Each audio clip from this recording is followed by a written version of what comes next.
अस्सलाम वालेकुम प्यारे बच्चों, सारे बच्चों। होम इकोनॉमिक्स क्लास 7 तीसरा चैप्टर पढ़ रहे हैं और आज हम इसके जो आखिरी टॉपिक है जो सेफ्टी से रिलेटेड है उसको हम डिस्कस करेंगे। इससे पहले हम सारा चैप्टर डिटेल के साथ पढ़ चुके हैं और इस प्लेलिस्ट के अंदर वो सारे टॉपिक्स हेडिंग वाइज मौजूद हैं, तो आप उनमें से जिसकी भी डिटेल समझना चाहें, पढ़ना चाहें, वो आप प्लेलिस्ट में जाके पढ़ सकते हैं। तो आगाज़ करते हैं आज के लेक्चर्स का। आज का हमारा जो इस चैप्टर का आखिरी लेक्चर है और वो है बावर्ची खाने में हिफाजती इक़दाम, यानी हमने खाने की कटिंग, उसको पकाने के तरीके, उसमें ग़िज़ाइयत के तरीक़ों से ज़्यादा महफूज रख सकते हैं, कौन से तरीके ऐसे हैं जिनमें ग़िज़ाइयत के ज़ाया होने का ख़तरा हो, वो सारे तरीके हम पढ़ चुके हैं। आज हम पढ़ेंगे बावर्ची खाने के अंदर जब हम काम करते हैं तो उन काम करते हुए हमें किस तरह से ये शो करना है कि हम एक समझदार इंसान है और हमें किचन में काम करना आता है। तो आगाज़ करते हैं इसका। सबसे पहला इसका जो असूल हो वो ये होना चाहिए कि खाना पकाते वक्त आप अपने बालों को बांध कर रखें या अपने सर को किसी कपड़े से या स्कार्फ से या जो हेड कवर्स मिलते हैं स्पेशली कुकिंग के लिए उनके साथ आप ढक लें। इससे आपके बाल भी नहीं गिरेंगे खाने की चीज़ों में और आप दूसरे जो खदशात हैं जैसे खुदा न खास्ता आगे पीछे मूव करते हुए चूल्हे के पास आप हैं तो ऐसा भी खुदा न खास्ता हो सकता है कि जो आग है वो बालों को छू जाए, जिससे ज़्यादा नुकसान हो सकता है। दूसरा, कपड़ों के ऊपर ओवरऑल या अपेरन पहन लिया जाए। ओवरऑल एक ऐसी चीज़ है जो आपको पता होगा हमारे सारे फ्रंट को कवर कर लेती है या एक यूनिफॉर्म टाइप होता है, या आप अपेरन पहन लें। अपेरन में भी कम से कम सामने का जो एरिया है जिस्म का जो डायरेक्ट आग से इंटैक्ट होता है वो बच जाता है।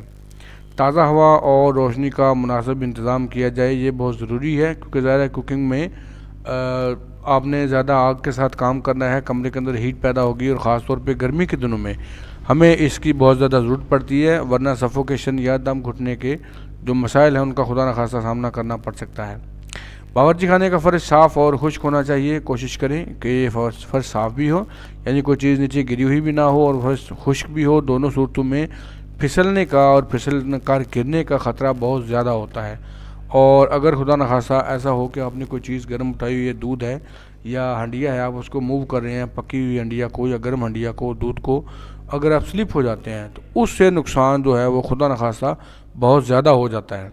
इस तरह आप उस नुकसान से बच सकते हैं। इसके बाद सब्ज़ी काटने के लिए बोर्ड का इस्तेमाल करें। मैंने देखा है खुद भी कि बहुत सारी ख़वातीन ऐसी होती हैं जो सब्ज़ी काटने के लिए सिर्फ हाथों का ही इस्तेमाल करती हैं, जिससे उनके अंगूठे वगैरह पे निशानात बन जाते हैं, उंगली पे निशानात बन जाते हैं। लेकिन अगर आप इसके लिए बोर्ड का इस्तेमाल करते हैं तो आपके हाथ और आपके अंगूठे उंगलियां महफूज रहेंगे, साथ में आपका काम भी स्पीड से होगा और सफाई से होगा।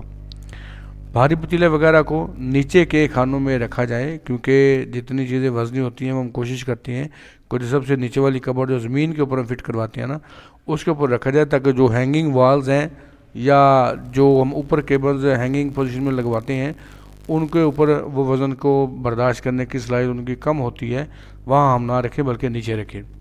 नायलॉन से बने हुए कपड़े पहनकर आग के करीब ना जाएं। इसकी सबसे बड़ी वजह यह है कि नायलॉन जल्दी आग को पकड़ लेता है और जब आग पकड़ ले तो इसको बुझाना दूसरी चीज़ों की निस्बत मुश्किल होता है। तो आप कोशिश करें कि ऐसे कपड़े जिनके अंदर नायलॉन का काम है आप उनको पहन के किचन में ना जाएं, बल्कि किचन के लिए बेहतर है एक सादा लिबास रखें, या जैसे ऊपर भी है कि आप ओवरऑल या अपेरन का इस्तेमाल करें, ये आपके लिए ज़्यादा सेफ़ है। बावर्ची खाने में तमाम अशिया को लेबल दें, ये बड़ी समझदारी की बात है। शायद मैंने पहले भी आपसे जिक्र किया हो कि यूनिवर्सिटी में हम थे तो हमने अलहदा ना एक फ़्लैट लिया हुआ था। उस फ्लैट के अंदर हम 3-4 दोस्त मिल के रहते थे, जैसे अक्सर यूनिवर्सिटी में करते हैं, वो चाहे मेल दोस्त हों या बच्चियाँ हों आपस में। तो हमने अपनी किचन को ना बड़ा इस तरह से ऑर्गेनाइज़ किया हुआ था। तो एक दिन हमारे प्रोफेसर साहब आए और उन्होंने कहा कि यार मैं आपको ना चाय बना के पिलाता हूँ, मैं चाय बड़ी अच्छी बनाता हूँ। हमने कहा सर नहीं, हमें अच्छा नहीं लगता, लेकिन सर ने ज़िद की। किचन में गए और तकरीबन 8-10 मिनट में चाय बना के ले आए, लेकिन चाय बनाते हुए ना वो मुस्कुरा के हमें देखते रहे। हम सोच रहे थे कि सर को पता नहीं क्या हमारी चीज़ पसंद आ गई। फिर सर ने बताया कि भाई किचन किसको कौन मैनेज कर रहा है। हमने कहा सर हम सारे मिल के मैनेज कर रहे हैं। ऐसी क्या बात हुई? सर ने कहा मुझे बहुत अच्छा लगा, हर एक कबर्ड के ऊपर उसका नाम लिखा हुआ है, इसमें हंडिया का सामान है, इसमें चावल हैं, इसमें मसाले हैं, इसमें चाय का सामान है। नीचे वाले खानों में लिखा हुआ है कि इसमें खाने के बर्तन हैं, اس میں چائے کے برتن ہیں، اس میں چاولوں سرو کرنے والا سیٹ ہے وغیرہ وغیرہ. تو اس طرح سے ہم نے ہر چیز بڑی آرگنائز کی ہوئی تھی. پر جیسے ہی چائے کا سامان ڈبہ کھولا، ہم نے کبڈ کھولی، اس میں اندر ڈبے کے اوپر لکھا ہوا ہے کہ اس میں پتی ہے، اس میں چینی ہے، اس میں کاوا ہے، اس میں گڑ ہے. تو یہ ساری چیزیں ایسی تھیں کہ جیسے جیسے سر آگے قدم بڑھاتے جاتے سر کے لیے بڑا ہی آسان تھا کہ وہ سارا کام کر لیتے اور انہیں بڑا مزہ آیا اس چیز میں، اور یہ آئیڈیا ان کو بڑا پسند آیا.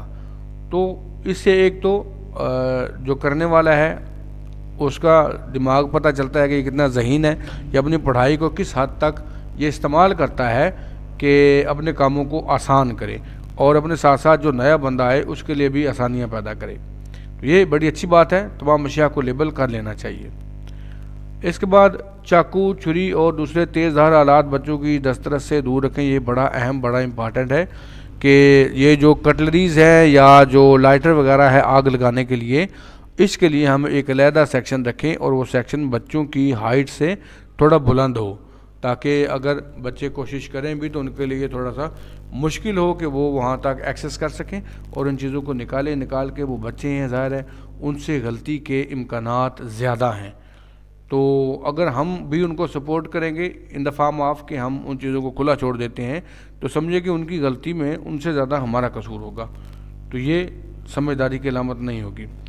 پریشر کوکر آپ جب کھولتے ہیں تو کھولنے سے پہلے اس کی جو بھاپ ہے اس کو پوری طرح سے نکلنے دیں، کیونکہ اس بات کا مکمل ادراک نہ ہونے کی وجہ سے ہمارے ملک میں خدا نخواستہ بہت سارے حادثات ہو چکے ہیں.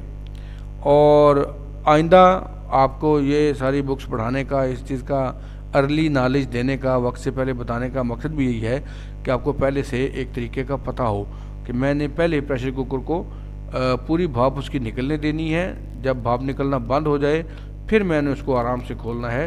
یہ بڑا سیف، محفوظ طریقہ ہے. یہ چولہے کے آس پاس کوئی پردہ وغیرہ نہ لٹکا ہوا ہو، یہ بڑا ضروری ہے، کیونکہ جب پردہ لٹکا ہوا ہو چولہے کے پاس اور وہ آگ پکڑ لے خدا نخواستہ، تو ایک تو کیونکہ وہ بلندی کی جانب ہوتا ہے تو اس میں عمودی طرف میں آگ بڑی تیزی سے پکڑتا ہے، اور پھر اس پہ قابو پانا بڑا مشکل ہوتا ہے. خاص طور پہ جب بچیاں ہوں تو وہ گھبرا جاتی ہیں، اس صورت میں بڑا حادثہ ہونے کا خطرہ ہوتا ہے. تو آپ کوشش کریں کہ آپ کے چولہے کے ارد گرد کوئی پردہ نہ ہو. تو امید ہے ان ساری باتوں کی آپ کو سمجھ آ چکی ہوگی، اور اپنا اور اپنے چینل کا خیال رکھیے گا. اللہ حافظ.